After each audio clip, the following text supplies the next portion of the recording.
नमस्कार मंडळी, कसे आहात सगळे? नक्कीच तुम्ही बरे असणार. संध्याकाळची वेळ, गरमागरम चहाऐवजी आज आमच्या घरात रंगली आहे सुक्या वेळची पार्टी. पाहूया तर, चला तुम्हाला दाखवतो. चटपटीत, कुरकुरीत आणि जिभेवर ठेवताच तोंडाला पाणी आणणारा पदार्थ म्हणजे सुकी भेळ. संध्याकाळच्या छोट्याशा भुकेसाठी आणि फॅमिलीसोबत गप्पा मारताना सुक्या भेळसारखा दुसरा उत्तम सोबती नाही. इतर तळलेल्या स्नॅक्सच्या तुलनेत सुकी भेळ अत्यंत कमी कॅलरी असलेली आणि पचायला हलकी असते. या सुक्या भेळमध्ये कांदा, टोमॅटो, कोथिंबीर आणि लिंबू वापरल्यामुळे ती चविष्ट असण्यासोबतच फ्रेश वाटते. तुम्हालाही चटपटीत सुकी भेळ पाहून तोंडाला पाणी सुटलंय ना?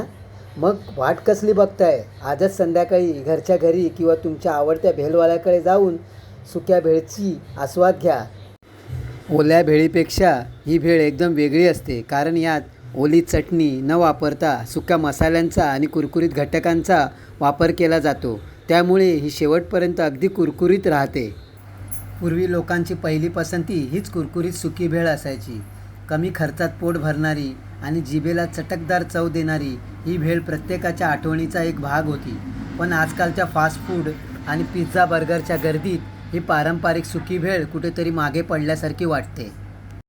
आठवते का ती सायंकाळ? शाळेतून सुटल्यावर किंवा कामावरून परतताना गल्लीच्या कोपऱ्यावर उभं राहून कागदाच्या पुड्यातली सुकी भेळ खाण्याचा जो आनंद होता, तो आज कुठेतरी हरवल्यासारखा वाटतोय ना?